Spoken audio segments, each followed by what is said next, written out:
There's stuff that's taking place in regards to Trump, Putin, Zelensky, etc. It's drama. And I got to be honest, I'm confused about what is taking place. Not many political analysts would be that transparent to point out that they are confused with what's taking place. But I think Mark even pointed out he has no idea what's happening. And the reason he says that is, I'll go here first. Let me get rid of Rubio, that asshole. So Donald Trump came out recently and said this. Now, I want you to pay attention to what Trump is saying here because it matters. It's important. And it is a complete lie. It is a complete lie. He is hiding the ball. He's hiding the ball. He's hiding the ball. So I'm going to play it. You have Zelensky, and hopefully he's going to live up. I see he's trying to renegotiate the rare earth. We made a deal for rare earth. It was all done. And I heard through you, I haven't spoken to them yet, but through you, I heard that they're now saying, well, I'll only do that deal if we get into NATO or something to that effect. Well, that was never, number one, discussed. Number two, I think it's going to be very long before Putin.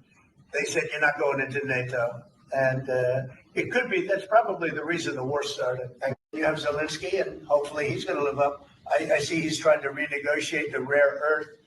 We made it. All right. I'm highlighting that because I want to talk about that. Trump is lying. Trump is lying through his teeth. They had a deal first, meaning Zelensky came up with this idea of a mineral deal. Now they're calling it a mineral deal because the thought was, okay, Ukraine has rare earths. They'll get the rare earths and give it to the United States and they can do business with that. And the US will be able to exploit Ukraine like a colony in order to get their hands on the rare earths. Trump came up and was like, well, hey, I have an idea for the deal. A, there's not going to be any security guarantees. B, the money that Joe Biden gave you is a loan, and we want that money paid back. And three, we will get pretty much all the rights in regards to that mineral deal. It was rape, to put it mildly. That first deal was already on us. Zelensky comes to the White House. Vance, Trump are sitting there, they're having a conversation. Zelensky wants to relitigate it in the middle of the press room as if the world or as if the American public was going to be on the side. Vance puts a knife in him. Trump follows up Vance and puts another knife in him. It was humiliating for Zelensky. And none of these people like him. Keep in mind, Zelensky didn't even wear a suit. He wore a janitor's outfit into the White House, which is why they kept deriding him on that issue. All right. Zelensky goes crying to Europe. Oh, it's okay. It's okay. It's okay. It's okay. Now, Trump comes back and makes a more onerous deal, meaning that wasn't the deal that Zelensky said he was going to sign. Trump re-upped the deal, made it even worse than what it was prior, where it will go indefinitely. All of these things are loans. Nothing goes to Ukraine until the loans are effectively paid back. Trump is using a figure of $300 billion as opposed to the $100 to $200 billion.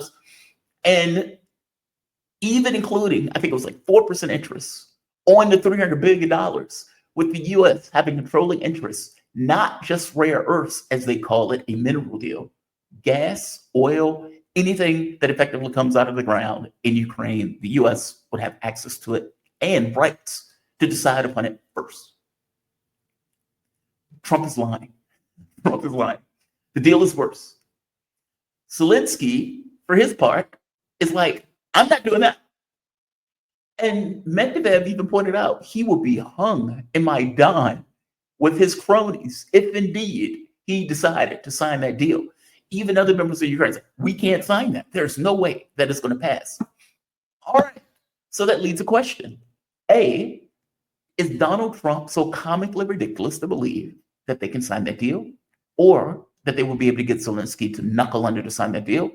Or did Donald Trump make a deal intentionally, knowing full well that Zelensky couldn't sign it? Those are two very different things, right? One is just willful blindness of a mob boss thinking that he can effectively turn Ukraine into a colony that he can mine for the foreseeable future, indefinitely. The other one is deep politics. The other one is deep politics. And I'm hoping it's the other one. I'm hoping it's the other one because I don't want to believe Donald Trump is that stupid to do that. I would hope that there's no way he can sign this deal. I know he can't sign this deal. And I'm putting this deal out here anyway. And I'm going to deride him. I'm going to threaten him. I'm going to say bad things are going to happen if you don't sign this deal, even though I know full well that there is no way possible he could sign this deal. Now, if it's that, the question becomes why? Why are you doing that to him if indeed you want him to sign a deal? Now, maybe the thought is, I want them to fall apart on the battlefield. Maybe I've already made deals with Putin, meaning we already have agreements, regardless of this nonsense that I say about, oh, I'm very pissed off. Oh, I'm very angry that Putin is blah, blah, blah. I'm going to be talking to him in a few days. Meaning, is there an understanding of sorts that is already between the US and Russia, whereas all of this other stuff is just theater? And in the case of Zelensky, you may have Putin have told Trump, look, we want these regions, and we're not stopping until we get these regions. Full stop. I don't care what you do. This is what we want. And we need that, and we will end the war. And Trump may say, okay, fair enough, which means that the Ukrainian military needs to be ground down further with Russia accelerating its offensive to take more and more territory until they get to a point where a ceasefire can be reached because Russia's accomplishes military objectives. Trump has allowed that to effectively take place with the Ukrainian military being effectively decapitated. And a deal at that point, again, Russia accomplished the objectives of the special military operation. Putin said, I'm done. Now, there's a catch with that, though. The government of Ukraine. Now, The Economist has pointed out, damn it, I don't have the article up. The Economist has pointed out that Zelensky has done a U-turn on the issue of elections. Now, Trump, weirdly enough, attacked Putin for diminishing Zelensky's legality, which is something that Trump himself did when he said Zelensky was a dictator, didn't have elections, and had a 4% approval rating. Okay, so whatever, right? But in doing so, Zelensky has finally said, okay, we'll have elections. Now, The Economist is pointing out that Zelensky wants to have snap elections and wants to do it in a way to damage his political opposition. Now, they've already threatened Zelensky, effectively saying, if you run, you will be charged with blowing up Nord Stream, which is astonishing. That's amazing, right? And anybody else, in this case, Poroshenko, already has sanctions on him, so he can't run. And so Zelensky is trying to game the system to create a process where he is the only candidate that's running because the election is taking place so quick. Now, Poroshenko has effectively said, look, the election is going to take place between August and I believe he said October. Okay, well, that's not necessarily Zelensky timescale. He wants this to be done in a way where it can be assured that he himself wins. He wants to be and can remain in power. That is amazing. Trump doesn't want him in power, in which case Trump was working with and dealing with other people that may have some political clout that can effectively take that role and take that place of Zelensky. So there's a huge amount of political intrigue that's taking place right now in Ukraine over the case of the elections. But let's be clear, they're not going to be fair elections anyway.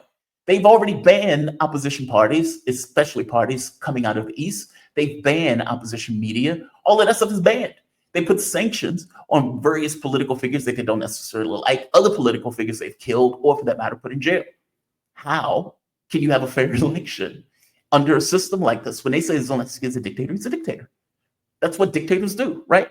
It's the fig leaf of a political system. They've blown off elections for like a year. So Trump and Putin have an issue. How do you get a deal done with that goblin running around? And at this point, have effectively said, I'm not signing that deal. I'm running over to Europe and I'm going to work with Europe. And we have a plan in mind. I know we're going to pass more sanctions against Russia. Russia has moved into like the number 5 or 4 spot economically. They don't seem to be working. There were like 20,000 sanctions against them. Oh my God, you're passing another one. It's going to break us. They don't care, dude. They don't care. So there is a huge amount of political intrigue where it is kind of unclear what is taking place. Now, that may not be the case. Maybe it is not that sussed out in a sense of, okay, what are the framework to which we're operating? Maybe there's just chaos. And not just chaos. Maybe they've just stalled in regard to the negotiations in and of itself. Keep in mind, Russia doesn't trust America. I don't care what they say. Putin is not stupid enough to trust Donald Trump or anything that is coming out of America. So anything that is said from the Kremlin has to take that into account. If Trump is stupid enough to believe that, that's on him. They, under no circumstances, trust the United States, nor do they trust Trump. They may trust that he wants to end the war, maybe, but they don't know that. And all things been equal, in the same way that Donald Trump came in and kind of blew away this orthodox, the next president could do the opposite. So what they want is security. No more, no less. They want security. And the catch is, how do you get that security? That's the question. And ideally, you would think that there would be normalized relations with Europe that would allow you to get that particular security. Okay, well, Europe is losing its fucking mind. And they are still talking about sanctions. They're still talking about gearing up for a war that they would lose, by the way. But they're still talking about this militaristic stuff with France and the UK, who, by the way, was told very clearly, we do not have the military capability to do that. Our military is degrading before our eyes. Every word that comes out of our mouth, a chunk falls off a submarine in the UK military. A button falls off the shirt of a UK service member. So they're not in that position. And regardless of how preemie Macron walks around, the fact that they had to put Marie Le Pen out of the presidential race gets across that there is political division in France. Macron's party, what is it, Renaissance Party, it's trash. He kept doing elections over and over again because he kept losing those elections. And from the standpoint of Macron, he can preen all he wants. The fact of the matter is, Marie Le Pen most likely would have won in 2027, and Bardella, her underling, will most likely win in 2027 anyway, both of which are skeptical of the war. So for all of this talk in Europe about this toughness and everything else, good luck. Put your troops out there. Let them get destroyed by a million-man Russian military that have been killing and dying for the last 3 years. Good luck. If you have this belief that Donald Trump is going to come to your rescue, think again. I could be wrong, but think again. Now, if indeed there is not some level of a framework of agreement, already Trump is saying no NATO. Already Trump is saying, well, those territories are going to belong to Russia. That's reality on the ground, right? Facts on the ground. How you change that? You don't have the military capability to do anything about it. So you're stuck with that, meaning you're stuck with certain realities based on the context of events that you fundamentally can't change. You have to acknowledge reality. Unless you want to go to war with Russia, which Donald Trump says he doesn't necessarily want to do, which these European idiots are threatening, or at the very least, pumping their chests out as if they do. It's fascinating. It's hard to know what's actually taking place.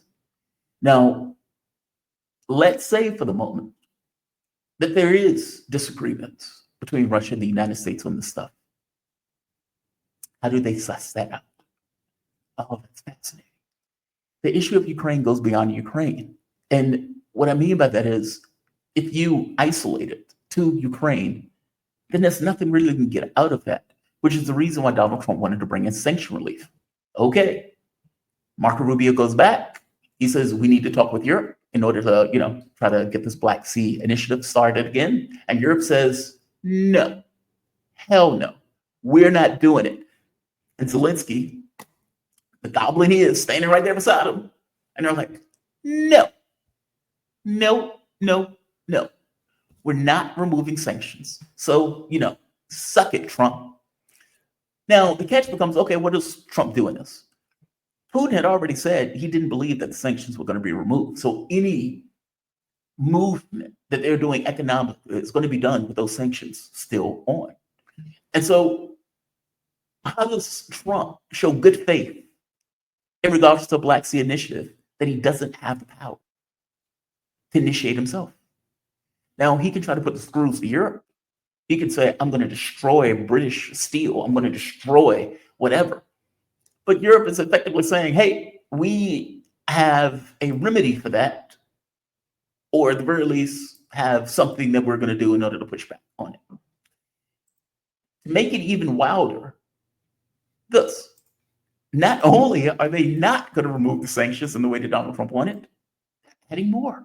Look at that. They're adding more. They're adding more. Fantastic.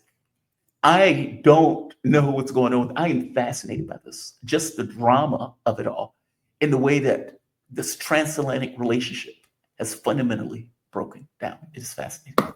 Utterly fascinating.